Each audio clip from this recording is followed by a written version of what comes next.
नाशिक इंदिरानगरमध्ये वाहनाची काच फोडून बॅग चोरी करणाऱ्या आंतरराज्यीय टोळीचा पर्दाफाश।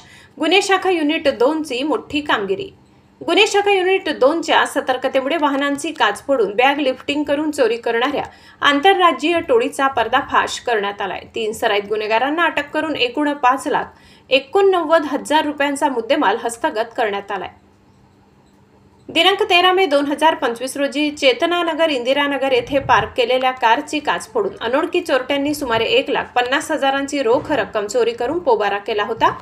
या प्रकरणी इंदिरानगर पोलीस ठाण्यात भादवी भारतीय दंडविधान कलम 303(2), 324(4)(5) अंतर्गत गुन्हा दाखल करण्यात आला होता। गुन्हे शाखा युनिट 2 चे अधिकारी आणि अंमलदारांनी तात्काळ घटनास्थळी भेट देऊन तपास सुरू केला। तपासादरम्यान सीसीटीव्ही फुटेजच्या मदतीने नाशिक ते मालेगाव दरम्यान जवळपास 90 किलोमीटर परिसरातील फुटेजची तपासणी करण्यात आली। तांत्रिक माहितीच्या आधारे आरोपींची ओळख पटविण्यात आली। सदर आरोपी ठाणे जिल्ह्यातील घोडबंदर परिसरात लपून बसल्याची माहिती मिळताच गुन्हे शाखेचे पथक तेथे रवाना करण्यात आले।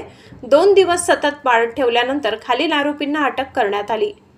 सॅम्युअल हरेल परेरा वय 57 राहणार पुराणिक सिटी घोडबंदर रोड ठाणे। हरीश उर्फ अजय रवी गुडेटी वय 35 राहणार नेल्लोर आंध्र प्रदेश। अभिजित गणेश प्रसाद वय 30 राहणार ठुकाईनगर दौंड पुणे।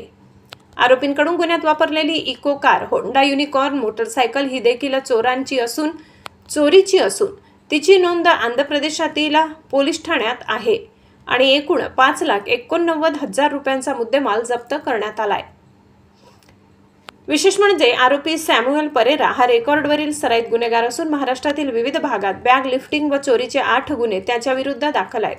या कामगिरीचे श्रेय माननीय पोलीस आयुक्त श्री संदीप कर्णिक, माननीय पोलीस आयुक्त प्रशांत बच्छाव, माननीय सहाय्यक पोलीस आयुक्त संदीप मिटके यांच्या मार्गदर्शनाखाली कार्यरत गुन्हे शाखा युनिट 2 च्या पथकाला जाते। या पथकात सहाय्यक पोलीस निरीक्षक डॉक्टर समाधान हिरे, श्रेणी पोलीस उपनिरीक्षक यशवंत बेंडकोडी, सहाय्यक पोलीस उपनिरीक्षक बाळू शेडके, पोलीस हवालदार संजय सानप, प्रकाश महाजन, चालक पोलीस अंमलदार सुनील खैरनार यांचा समावेश होता। तिन्ही आरोपींना पुढील कारवाईसाठी इंदिरानगर पोलीस ठाण्याच्या ताब्यात देण्यात आले। या यशस्वी कारवाईने नाशिक शहरात वाहनफोडीच्या घटनांवर आळा बसण्यास मदत होणार आहे। महाराष्ट्र क्रांती न्यूजसाठी मुख्य संपादक प्रकाश बागुल, नाशिक। अशाच नवनवीन बातम्या पाहण्यासाठी आमच्या महाराष्ट्र क्रांती न्यूज या YouTube चॅनलला लाईक करा, सबस्क्राईब करा आणि बेल आयकॉनला प्रेस करा।